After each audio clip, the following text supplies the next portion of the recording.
नमस्कार, जय हिंद, जय Bharat and welcome to Deaf Talks. मैं हूं आदि अचिंत। हमारे साथ हैं भाऊजी तोरसेकर जी। सर नमस्कार, जय हिंद, जय भारत। नमस्कार। सर मेरे को आपसे एक बड़ा सवाल सिंपल सा पूछना है। बड़े लोग इस टाइम पे बोल रहे हैं मोदी जी हार गए, मोदी जी को सीजेपी ने नीचे कर दिया, मोदी जी ने डिलिमिटेशन बिल नहीं लेके आया, मोदी जी ने एफसीआरए को जेपीसी में डाल दिया। क्या मोदी जी हार गए सर? आपके एक्सपीरियंस मोदी के हिसाब से क्या बोलेंगे सर आप? मोदी 25 साल पहले हारे हैं ना, 2002 से हारे हुए। वो जीते कब थे वो पहले बताओ मुझे। अच्छा। जो कोई बोल रहा है ना मोदी जी हार गए, मोदी जी हार गए, मैं समझ नहीं पा रहा हूँ। हारने के लिए पहले कभी जीतना भी पड़ेगा ना। ये इंसान 2002 से हार रहा है और हारते हारते चीफ मिनिस्टर से प्राइम मिनिस्टर तक बन गया, वर्ल्ड लीडर बन गया, लेकिन हार रहा है। ऐसे हार तो बहुत बढ़िया होती है। मैं ऐसी हार का मुरीद हूं। ऐसी हार होनी चाहिए जो इंसान हारता है और एक्चुअली जीत जाता है। मुझे एक बचपन की याद है। मेरी माँ जो थी वो उस समय प्रजा समाजवादी पार्टी पीएसपी का काम करती थी। तो मैं बिल्कुल छोटा था, मानो 9-10 साल का था। तो हमारे वार्ड की वगैरह जो मीटिंग चलती थी वहां वो मुझे लेके जाती थी रात को।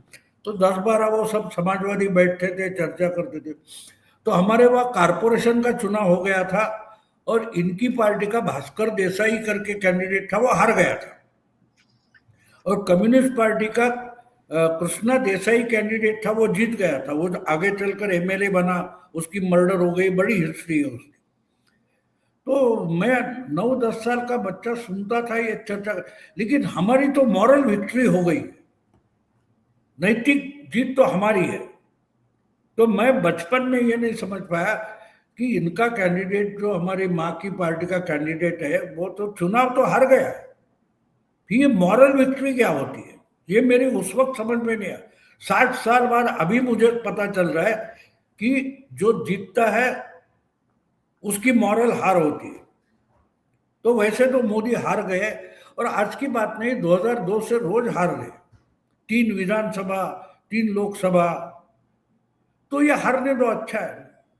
मोदी तो खुश रहेंगे। और मोदी तो शायद किसी भगवान के पास अगर प्रार्थना करते होंगे, भाई मेरी हमेशा मॉरली हार होनी चाहिए, मॉरल डिफीट जरूरी है। तो ये क्या करेंगे, बस बातें करते रहते। अब वो पार्टी भी नहीं बची जो मैं बोल रहा हूं। मैं 60 साल पहले की बात जो मैंने की, वो प्रजा समाजवादी पार्टी भी नहीं है, लेकिन जीत तो उनकी होती है। तो राहुल की हमेशा जीत होती है, या अभी कॉकरोच है उनकी जीत हो रही है। तो बोलने में क्या जाता है। संस्कृत में एक वचन है, वचने किम दरिद्रता। छोटी बात करे ही क्यों। हम तो वर्ल्ड कप जीत गए। कॉकरोच जनता पार्टी का चेयर अध्यक्ष अमेरिका में चुनकर आया है। बहुत जल्दी वो रशिया में पुतिन को हराने वाला है। बातें करने में क्या जाते हैं, छोटी बात क्यों करे यार। बातें बड़ी बड़ी करो, बड़ी बड़ी बातें करो। तो इसलिए हार गया है मैं मानता हूं, लेकिन 25 साल हो गए। मुझे सिर्फ ऐसे बोलने वाले से एक ही सवाल है कि भाई जो हार गया बोल रहे वो जीत कब गया था वो पहले बताओ।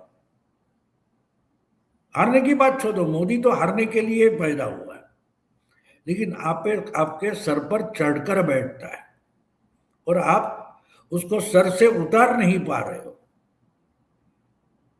खुश रहो। सर ये जो पार्लियामेंट में पिछले हफ्ते हुआ, हमने देखा पूरा वॉश आउट, मतलब हालत खराब। लास्ट में जब झारखंड ने गेम पलटा तो उसके बाद तो बात करने को राजी नहीं है लोग। ये सर अब देखिए, जो भी लोग कहते हैं डेमोक्रेसी के अंदर पार्लियामेंट का बड़ा वो है, ये ऐसे कहाँ से चलेगा? और कई लोग बोलते हैं, और कभी-कभार मैं भी मानता हूँ इस चीज़ को, कि गवर्नमेंट को थोड़ा लात मार के इनको बोलना चाहिए था, बस बहुत हो गया अभी। बैठना बैठो, नहीं बैठना जाओ, हम काम करेंगे। हाँ वो हाँ, वो करेंगे, लेकिन करेंगे लेकिन एक बात होती है ना, देखो, ये पॉलिटिक्स भी है, ये पॉलिटिक्स भी है। तो पॉलिटिक्स भी संभालनी पड़ती है। राहुल गांधी को तो कुछ करना है नहीं, इनको सरकार भी चलानी है ना। सरकार कायम रखनी है, सरकार चलानी भी है। राहुल गांधी को क्या जिम्मेदारी है? कुछ भी नहीं है। जैसे हम गाली देते हैं ना, तो गाली देने में कुछ करने की जरूरत नहीं होती, गाली देते, माँ पर गाली देते हैं, बहन पर गाली देते हैं, और कौन, तो उसमें किया क्या जाता है? कुछ नहीं, कुछ नहीं किया जाता ना। लेकिन सामने वाला इरिटेट तो हो जाता है ना। ये लोग मोदी को, शाह को इरिटेट कर रहे हैं, और जब आप इरिटेट हो जाते हो तो आप गलती करते हो। अब आप सबसे बड़ी बात समझ लो, आज 15 अगस्त है, हम बोल रहे हैं, देश का आजादी का दिन है, इसमें बड़ा समारोह होता है। ऐसे समारोह में गड़बड़ नहीं होनी चाहिए। गड़बड़ होगी तो जिम्मेदार राहुल गांधी नहीं होते, ना डीपके होता है। जिम्मेदार कौन होता है? गवर्नमेंट। गवर्नमेंट का मतलब अमित शाह और नरेंद्र मोदी। तो इसलिए एक सेशन वॉश आउट हुआ तो कुछ बिगड़ता नहीं। अब जो आप एक्सपेक्ट कर रहे हो कि गवर्नमेंट को थोड़ा स्ट्रांग होना चाहिए, तो अब 15 अगस्त हो गया, अब स्ट्रांग का मतलब करेगा तो आपको पता चलेगा, और रॉन्ग का मतलब भी पता चलेगा। तो क्योंकि 15 अब इसके बाद जो कुछ होगा, खेल अभी खेल शुरू होगा, अभी खेल शुरू होगा। क्योंकि ये लोग 15 अगस्त का समारोह बिगाड़ना चाहते थे, बिगाड़ना चाहते, तो इसलिए एक session wash out of the special session बुलाया जाएगा, उसमें कौन सी बड़ी बात है? देखो, ताकत आपके पास है, लेकिन ताकत का इस्तेमाल भी दिमाग से नहीं करोगे तो वो ताकत कोई काम की नहीं। ये मोदी जानते हैं, अमित शाह जानते हैं, इसलिए इतनी प्रतिकूल स्थिति से निकलकर यहां तक आए, और जो अनुकूल स्थिति थी उसको राहुल गांधी तरीके से प्रतिकूल बनाते गए। फर्क ये समझना जरूरी है। आपके पास कौन से पत्ते हैं? ताश खेलते हो तो तुरुप के पत्ते हैं, ये है वो है, वो कहाँ डालोगे, कैसी बाजी लगाओगे, उसको महत्व होता है। तो इसलिए मैं मानता हूं कि एक सेशन वॉश आउट होने से कुछ बिगड़ने वाला नहीं। जब मन में आए तो ये सब गड़बड़ कर देंगे, और अब शुरू होगा। 15 अगस्त का दिन निकलना चाहिए था, तब तक ठंडे दिमाग से काम लेना, और जब काम हो जाता है तब बहुत लोगों को पता चलता है, अरे मोदी तो बाजी ले गया। जो इंसान गुजरात के लिए एक नालायक मुख्यमंत्री था, इसको ऐसी ही भाषा ने देश का प्रधानमंत्री बना दिया। तो इसलिए गाली दे तो अच्छा है। मोदी जी ने, मुझे लगता है, एक बार पार्लियामेंट में बात करते हुए उन्होंने कहा था, आप जो जो पत्थर मारते हो उल्टा मैं नहीं फेंकता, मैं उसकी सीढ़ियां बनाकर यहां तक पहुंचा। यानी मोदी अपनी बात ढंग से बोल रहे हैं, ये लोग समझ नहीं पा रहे, क्योंकि ये फ्रस्ट्रेशन है। देखो, ये जो कॉकरोच हुआ, जंतर मंतर जो कुछ हुआ ना, तो आप लोग उसको नफरत समझते हो, वो गलत है। मैं उसको नफरत नहीं समझता। ये मोदी की नफरत नहीं करते, ये खुद की नफरत करते हैं, ये खुद की नफरत करते हैं।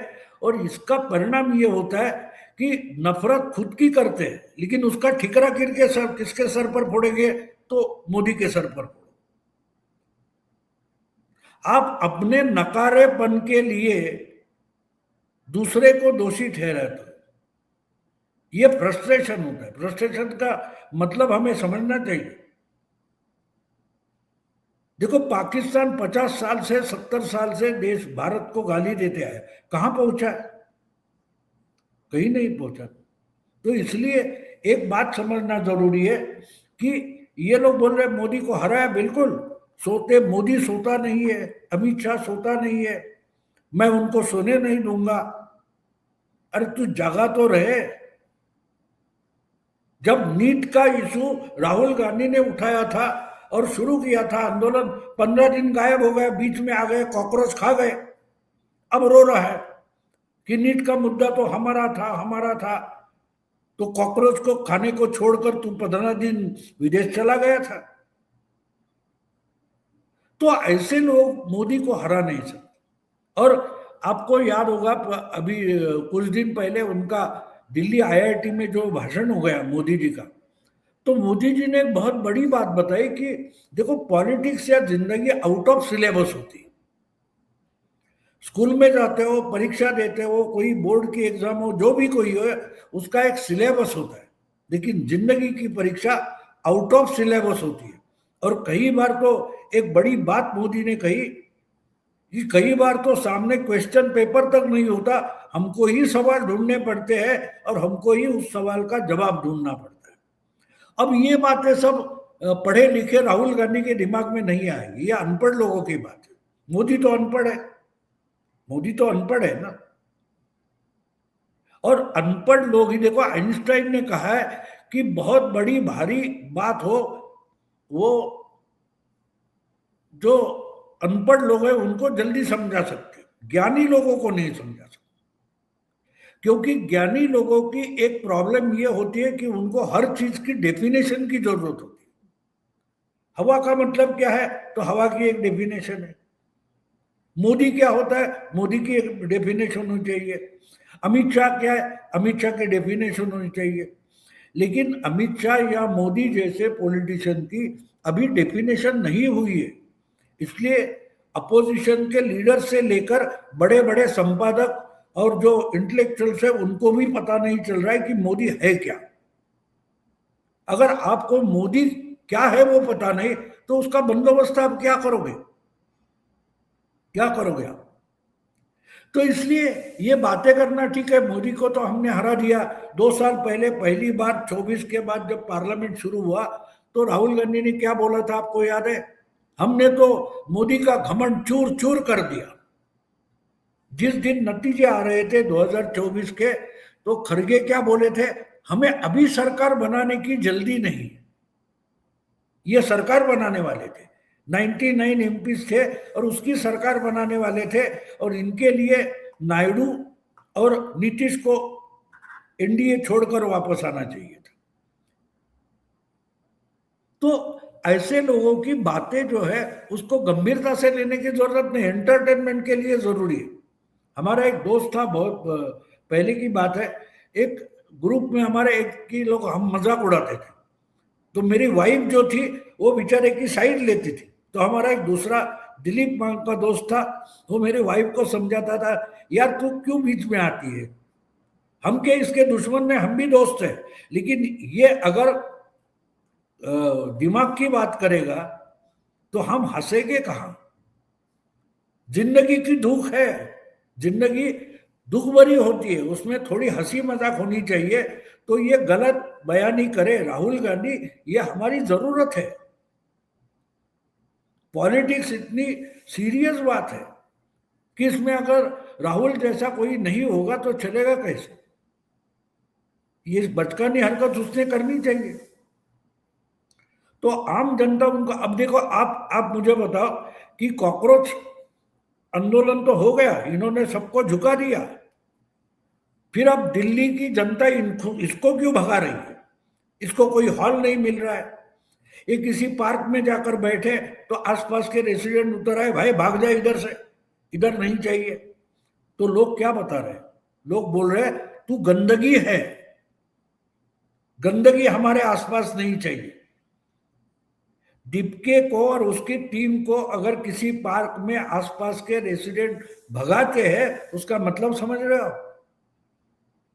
ये काम सरकार नहीं करेगी तो हम करेंगे। तो एक तरीके से चुप रहकर या हार मानकर मोदी ने किसको मोटिवेट किया है वो समझो। मोदी और शाह या पुलिस प्रशासन, उन्होंने एक्शन नहीं लिया है, लेकिन एक्शन तो आम जनता। और मुझे याद है 3 हफ्ते पहले जब जंतर मंतर चल रहा था, तब मैंने मराठी में वीडियो डाला था, थोड़ा इंतजार करो, तुम्हारा बंदोबस्त आम जनता करेगी। जिस ढंग से बंगाल में हर कोई छोड़ दिया हूं, क्यों भाई? क्योंकि तुम तृणमूल वाले हो इसलिए तुमको पीटेंगे, तू ममता वाला है इसलिए अंडे मारेंगे। ये जो हो रहा था वही कॉकरोच वालों के साथ हो जाएगा। ये मैंने 3 हफ्ते पहले बोला था, अब दिल्ली में लोग इंप्लीमेंट कर रहे हैं। हाँ, मीडिया को ये बात पता चलने में और 2 साल लगेंगे। मीडिया हमारे यहाँ है कि लेटेस्ट न्यूज देता है ना, तो उसके पास जो लेटेस्ट पहुंचती है वो देता है। तो कॉकरोच या वॉशआउट जो आप बोल रहे हैं, उसमें क्या हुआ ये मीडिया को पता चलने में अभी 2 साल लगेंगे, तो उनकी बात छोड़ दो। इसलिए मैंने, आपको याद है, मैंने आपके साथ हो, संजय दीक्षित के साथ हो, ओमकार के साथ एक बात की थी कि क्या बंगाल में अंडर करंट है। मैंने बोला नहीं, वो वंडर करंट है, वो वंडर करंट है। शॉक लगेगा तब पता चलता है, उसको मैं वंडर करंट बोलता हूं। तो बंगाल में वंडर करंट सामने आ गया। मीडिया का कोई बड़ा कोई बोल रहा था कि ममता हारेगी, नहीं, हर एक को गारंटी थी ममता को कोई हरा ही नहीं सकता। तो कैसे हार गई भैया? क्योंकि ये अपने भ्रमजाल में फंसे और फिर से ये भाषा आती है। देखो, भूत होता है ना, भूत, वो आपको नहीं दिखाई देगा क्योंकि आप देखना नहीं चाहते, लेकिन जिसको भूत देखना है उसको भूत जरूर दिखता है। और मेरा इस पर विश्वास है, मुझे नहीं दिखाई दे रहा है लेकिन आदि को दिखता है। ऐसा अगर आदि बोल रहा है तो मैं आप पर विश्वास करूंगा, क्योंकि आप भूत देखना चाहते हो। तो वैसे ही राहुल गांधी मोदी को हरा हुआ देखना चाहते हैं, उनको वो हारते हुए दिखाई देता है। रात रात जागने वाला मोदी उनको दिखाई देता है। तो क्या गलत बोल रहे हैं? राहुल गांधी सही बोल रहे हैं। अब ऐसे ऐसे राहुल गांधी जिस हाइबरनेशन में है उसमें पूरा इंटेलिजेंसिया जा रहा है, तो जाने दो। हमारे देश को अनपढ़ों लोगों की जरूरत है।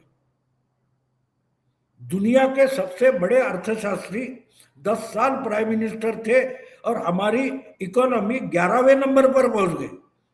एक अनपढ़ उठा के लोगों ने लाकर प्राइम मिनिस्टर बना दिया, उसने तो चौथे नंबर पर ला दी।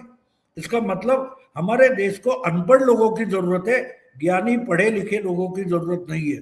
तो पूरा इंटेलिजेंसिया अगर राहुल गांधी के साथ हाइबरनेशन में जाता है तो बहुत बढ़िया बात है, हमारा भविष्य उज्जवल है।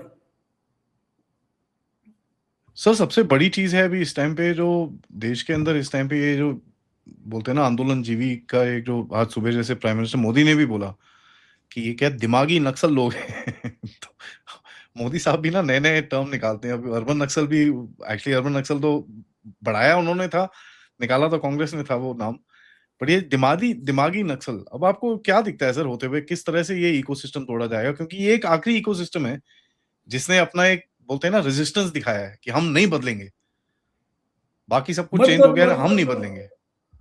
बदलने की जरूरत नहीं, मिट जाओगे ना, मिट जाओगे, उसमें कौन सी बड़ी बात है।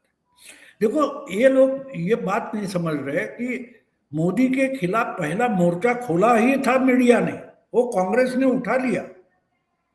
गुजरात को आरएसएस की लैब, हिंदुत्व की लैब बोला गया था, और वहां से उठाकर उसका मास मार्केटिंग हमारे मीडिया ने किया कि जो गुजरात का हिंदुत्व था ये पूरे देश में फैल गया। एक 26 एमपी चुनने वाले राज्य का मुख्यमंत्री देश का प्रधानमंत्री किसने बनाया? आरएसएस ने नहीं, बीजेपी ने नहीं, मीडिया ने बनाया। हमारे देश का जो इंटेलिजेंसिया है उन्होंने बनाया। मैं हमेशा बोलता हूं कि आरएसएस ने एक स्वयंसेवक तैयार किया था, लेकिन ये अपोजिशन में बैठे जो लिबरल और सेक्युलर द्रोणाचार्य है, इन्होंने पढ़ाया नहीं, लेकिन वो तो पढ़ गया। अब वो तो एकलव्य बन गया। अब एकलव्य की कहानी आपको मालूम है। द्रोणाचार्य बोला ये सबसे अच्छा तीरंदाज है, तो बोला अंगूठा दे दे मुझे, गुरु दक्षिणा करके अंगूठा दे दे। तो ये जो मोदी नाम का एकलव्य है वो अंगूठा दिखाता है, देता नहीं है। और वहां ये सारे फंस गए, ये फंस गए तो वहां फंस गए। तो इनको खत्म करने की जरूरत नहीं, अपने आप खत्म हो जाते। एक बढ़िया कहानी मैं बोल दूं आपको कि एक एक लड़का था, एक इंसान था, वो दुनिया में सबसे सुखी गांव कौन सा है देखने के घूमता था। एक गांव उसे मिल गया, अरे बढ़िया हरियाली है, अच्छी फसलें हैं, घर अच्छे हैं, सब कुछ अच्छा है, लेकिन हर कोई डरा हुआ, मुंडी नीचे रखकर, मरा हुआ जैसा, मुर्दे जैसे जी रहे थे। तो उसके समझ में नहीं आता, इतना सब अच्छा खुश है, ये दुखी क्यों है। तो वो जाकर पूछता है भाई क्या है। तो बोले नहीं, ये गांव के पीछे जो पहाड़ है ना, उधर एक बड़ा राक्षस रहता है, उससे हम डर कर जीते। बोले कहाँ है। वो कभी कभी दिखाई देता है, इसलिए हम लोग पहाड़ के पास जाते नहीं। तो बोले मुझे देखना है। तो बोला उधर जाना पड़ेगा, लेकिन दिखाई देगा इसकी गारंटी नहीं, लेकिन जाओ मत, वापस नहीं लौटोगे। तो बोलता है मुझे तो देखना है। वो आगे आगे जाता है, तो थोड़ी देर में वो पहाड़ से राक्षस दिखाई देने लगता है। वो उसको डराता है, आगे मत आना, आगे मत आना। वो जितना आगे जाता रहता है, उतना राक्षस छोटा होते जाता है। और आखिर में जब ये बिल्कुल उस राक्षस के पास पहुंचता है, तो राक्षस जंप करता है और हाथ में आता है तो कॉकरोच होता है। तो वो बोलता है अरे तू इतना छोटा हो गया। बोला बिल्कुल है, मैं कॉकरोच ही हूं। अगर तुम मुझे राक्षस बनाकर पेश करोगे तो तुम्हारे दिमाग में मैं राक्षस हूं ना, वरना मैं तो कॉकरोच हूं। तो इसलिए ये लोग खुद को मीडिया, ये तो अब मीडिया खत्म हो गया, इसके बाद सोशल मीडिया भी इररिलेवेंट हो जाएगा मोदी से लड़ते लड़ते। जो जो मोदी से लड़ता गया है इस दुनिया में इररिलेवेंट होते गए हैं। आपको याद होगा जब पहले पहले ट्विटर पर मोदी के साथ खिलवाड़ किया गया था, आज वो ट्विटर है कहाँ।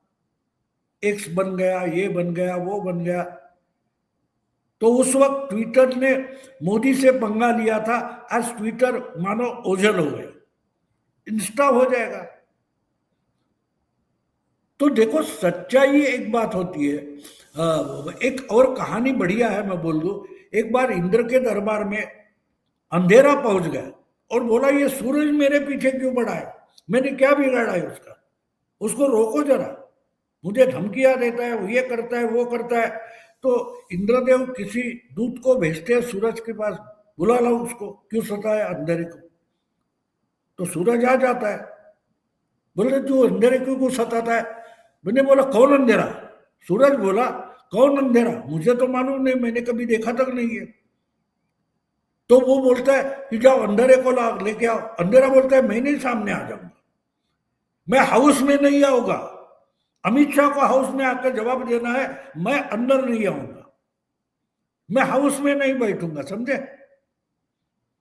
अमित शाह हाउस में नहीं आते बोलते थे, लेकिन अमित शाह अगर हाउस में आता है तो हम हाउस में नहीं जाएंगे। अंधेरा और सूरज समझ गए। अमित शाह बोलता है मैं आता हूं, जवाब देता हूं, तो ये बोलते हैं मैं ही नहीं आऊंगा। इंद्रदेव को अंधेरा मैसेज भेजता है कि मैं सूरज के सामने नहीं आऊंगा, क्योंकि अंधेरा होता ही नहीं। सूरज एब्सेंट रहता है, उसको हम अंधेरा कहते हैं, वरना अंधेरे का कोई, डार्कनेस का कोई अस्तित्व होता ही नहीं। झूठ वैसा ही होता है, झूठ वैसा ही होता है। और विंस्टन चर्चिल का एक मैंने कहीं कोट पढ़ा था, बहुत बढ़िया है। उसने कहा था कि सच्चाई पतलून पहनकर घर से निकले उसके पहले झूठ जो होता है वो आधा अर्थ क्रॉस कर देता है। तो ये है, चलता रहता है, जिंदगी है ऐसी, तो उससे डरकर नहीं जी सकते। तो मोदी जी को मालूम है वो क्या कर रहे हैं। अगर सच है तो उनको डरने की जरूरत नहीं है। हाँ एक बात है, 15 अगस्त ठीक ढंग से ये होना चाहिए था, हो गया है। अब देखो इसके आगे अगले 2-3 महीने में क्या क्या होता है, देखते रहो। 15 अगस्त का तो सर लगता ही है। सर आखिर में मैं एक आपसे जो पूछूंगा, देखिए इस समय पे आप देखते हैं कि सनातन पॉलिटिक्स, सनातन, अभी केजरीवाल साहब सुबह उठ के कहते हैं सनातनियों के लिए जितना काम हमने करा है वो किसी ने नहीं करा। आई मीन समझ में नहीं आ रहा अभी भाई, इतने टाइम तक ये सब सनातन को गालियां देते थे, अब सब सनातनी बन जाते हैं सब लोग। तो ये जो सनातन पॉलिटिक्स का एक जो दौर दरिया शुरू हो रहा है, एक तरफ है तो एकदम हार्डकोर सनातन की तरफ, भैया सब कुछ सबको हटा दो, ये एक है सेंटर वाले जो बोलते हैं भैया सनातन मतलब सब रहेंगे, सब हम ठीक करेंगे, सब कुछ टाइम लगेगा लेकिन उस हिसाब से चलेंगे। एक तो है भैया वो तो एंटी सनातन ही है। अब आज सुबह आपने देखा सर, वो वंदे मातरम के ऊपर कांग्रेस ऑफिस में क्या हुआ? कोई लोग बोल रहा है कि किसी को कुर्सी चाहिए थी, जो भी है। ये जो ये जो तबका, आप इसको कैसे आगे जाते हुए देखते हैं सनातन पॉलिटिक्स का? नहीं, वो आगे जाएगा नहीं, वो खत्म हो जाएगा या उसका रूपांतरण होता है। देखो, एक बात होती है, दशावतार की कल्पना हमारे सनातन में जो है, तो एक राक्षस मारा तो दूसरा आ गया, दूसरे के लिए दूसरा अवतार आ गया। परशुराम थे, नरसिंह थे, राम थे, कृष्ण थे, ये अवतार, ये चलता रहता है, ये चलता रहता है। एक खत्म करोगे तो उससे बीमारी खत्म नहीं होती, नई बीमारी आ जाती। हमको जिंदा रहना है तो हमेशा अलर्ट रहना पड़ता है। जिंदा रहने का मतलब आप अवेयर होना चाहिए आपको। तो खत्म हो गया, चलो आराम से सोते, वो जिंदगी नहीं होती। तो इसका दूसरा रूप सामने आ जाएगा। अब मुझे बोलो कि आप एक काम करो, ग्रामर ऑफ अनार्की ये शब्द गूगल पर जाकर सर्च करो। किसका शब्द है मालूम है? ये शब्दावली, ये डॉक्टर बाबा साहब अंबेडकर की शब्दावली है। ग्रामर ऑफ अनार्की ये शब्द बाबा साहब अंबेडकर ने कॉन्स्टिट्यूशन असेंबली में लास्ट भाषण में कहा था कि इस देश में अब कॉन्स्टिट्यूशन है और इसके आगे सत्याग्रह आंदोलन की जरूरत नहीं है। आज उनके ही नाम पर कितनी विडंबना है, देखो, उनके नाम पर आंदोलन चलाए जा रहे, समझा? तो ये होता रहता है, सच्चाई और झूठ, इसकी लड़ाई हमेशा चलती रहती है। उसको ही जिंदगी, उसको ही दुनियादारी बोलते हैं। तो इसलिए ये खत्म होगा, वो दूसरा रूप धारण करके आएगा। मायावी राक्षस से सीता माई भी फंसी थी और प्रभु रामचंद्र उस सुनहरे हिरण की शिकार करने निकले थे। वो तो मायावी राक्षस था ना, वो कोई सुनहरा हिरण था नहीं। तो हम भी इंसान हैं, तो इसलिए होता रहेगा। ये संघर्ष से निकलकर हमको जाना पड़ेगा, झूठ की शिकार करनी ही पड़ेगी और हमारे आगे आने वाली पीढ़ियों को भी करनी पड़ेगी, क्योंकि उस जमाने में कौन से राक्षस पैदा हो गए हमको आज मालूम नहीं। तो सच्चाई की लड़ाई हमेशा चलती रहती। और एक बात होती है, एक अजीब बात यह होती है कि सच्चाई को हमेशा परीक्षा देनी पड़ती है, और जो परीक्षा लेने वाला बोर्ड होता है ना, वो झूठ होता है। हाँ, ये बात समझना। ये तो मतलब बोलते हैं ना, दुनिया में ये चीज देख के समझ में नहीं आता कि भाई सच्चाई को परीक्षा देनी पड़ती है। बिल्कुल बिल्कुल। देखो, सोने को ज्यादा से ज्यादा बार आग में जाना पड़ता है, तब वो चमकता है। लोहे को चमकने की जरूरत ही नहीं होती। तो अगर आपको सोना बनना है तो आग से निकलना पड़ेगा। बाकी वो गंदगी आप बोल रहे हो, वो चलती रहेगी, उसमें कोई बड़ी बात नहीं है। देखो, बैल हजारों सालों से बैल रहा है। हजारों साल पीछे जाओ तो इंसान भी जानवर जैसा था, लेकिन इंसान ने अपने दिमाग का इस्तेमाल किया तो यहां तक आ गया। बहुत सारे इंसान के शरीर में रहते हैं, लेकिन होते तो बैल है, तो क्या करें हम? वो किसी पार्टी के सबसे बड़े नेता बन जाए, इससे तो वो बैल रहेंगे ही ना, बैल जैसा ही बर्ताव करेंगे। नहीं, वो तो है सर, उसके अंदर कोई डाउट नहीं है। आई मीन हम लोग बस यही देखते हैं कि भाई, अब जैसे कई लोग हैं बोलते हैं एफसीआरए, मैं हमेशा बोलता हूँ भाई 6 महीने पहले तक तुम लोगों को एफसीआरए लॉ के बारे में नहीं पता था। अब तुम बोलते हो मोदी गवर्नमेंट हार गई है क्योंकि वो लॉ नहीं लेके आई। वो यार, अरे वही तो पागलपन है। अब एफसीआरए सिंपल मेजोरिटी से अगर पास हो सकता है तो उन्होंने नहीं किया, वो जेपीसी में भेजा। अब जेपीसी का मतलब समझते हो? जेपीसी की कमेटी जो स्पीकर है वो बनाएंगे। हर पार्टी के अच्छे जो वक्ता है उनको जेपीसी में डालेंगे। अब 4 महीने बाद उसका रिपोर्ट आ जाएगा और वही बिल थोड़ा इधर उधर करके हाउस में आ जाएगा। और हाउस में जब फाइनल बिल पर चर्चा होगी, उसमें आदि बोल सकता है, भाऊ बोल सकता है, लेकिन जेपीसी का मेंबर नहीं बोल सकता, समझे? समझे? तो अच्छे जो अपोजिशन के वक्ता है उनको जेपीसी में डाला जाएगा, वो उधर बोले हैं इसलिए उनको हाउस में बोलने नहीं दिया जाएगा, और बिना तकरार के, बिना कोई बवाल के एफसीआरए पास हो जाएगा। तो ये गुगली है जो अपोजिशन को पता ही नहीं चली कि जेपीसी में क्यों भेजा है, जो सिंपल मेजोरिटी से आज भी पास हो सकता था। लेकिन आपका मुंह बंद कर दिया है, जो बकना है कमिटी में बोलो, और कमिटी के बाद जब बिल आ जाएगा तब आपको बोलना नहीं है, आपकी आवाज हाउस में बंद कर दी जाएगी एफसीआरए पर, समझे? तो वो बैकफुट पर नहीं है, बैकफुट पर जाकर जो कुछ किया है वो उनको बिल पास होगा तब पता चलेगा। वही है सर, देखते हैं। Thank you so much sir, आपके हमेशा इंसाइट के लिए। आप हमेशा मतलब दूर दराज की बात करते हैं। मैंने एक चीज आपके बारे में बोलूंगा सर, बहुत सारे लोग हैं जो टैक्टिकल एनालिसिस करते हैं, और आर्मी एयरफोर्स की जो लैंग्वेज है कि भाई एक ये बंकर है, इसको लेना है और हम जीत जाएंगे ना। बंकर नहीं, पूरे एरिया को कैसे लेना है वो देखो। आप हमेशा एक स्ट्रेटेजिक एनालिसिस बात करते हो, लॉन्ग टर्म की बात करते हो, और ब्रॉडर एनालिसिस बात करते हो। तो ये I really like that sir. देखो देखो, परिणाम इंपॉर्टेंट होता है। मेरे हाथ को या पैर को लगा है, लेकिन गोली तो मुंह से लेता हूं ना, टैबलेट। तो मुंह में क्यों, ये सवाल पूछना ही गधे जैसा होता है। तो इसलिए मेरा तरीका है, मैं साइको पॉलिटिकल एनालिसिस करता हूं, मैं पॉलिटिकल एनालिसिस नहीं करता। ये मेरा थोड़ा अलग तरीका है। और दूसरी बात, मैं पॉलिटिकल साइंस का स्टूडेंट हूं ही नहीं, ये मेरा एडवांटेज है। लोग डेफिनेशन में फंस जाते हैं ना। अब आप ये शिवसेना ठाकरे शिंदे का जो झगड़ा चल रहा है सुप्रीम कोर्ट में, तो पिछले सितंबर की बात है, एक बड़े वकील मिले थे, तो उन्होंने पूछा था, उस वक्त जो विधानसभा के स्पीकर थे उनको रिजनेबल टाइम में ये डिसाइड करो, ऐसा सुप्रीम कोर्ट ने बोला था।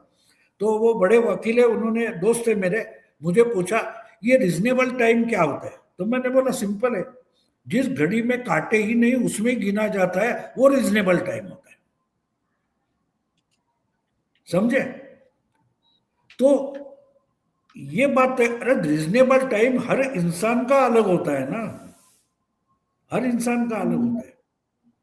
तो ये बात होती है, इसलिए आपका, मैं डेफिनेशन में फंसने वाला नहीं हूं, ये मेरा एडवांटेज है।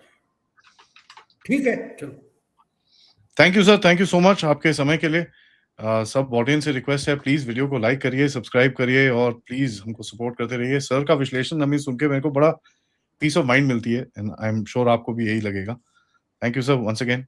आपसे मिलेंगे थोड़े समय में। प्रणाम, नमस्कार, जय हिंद।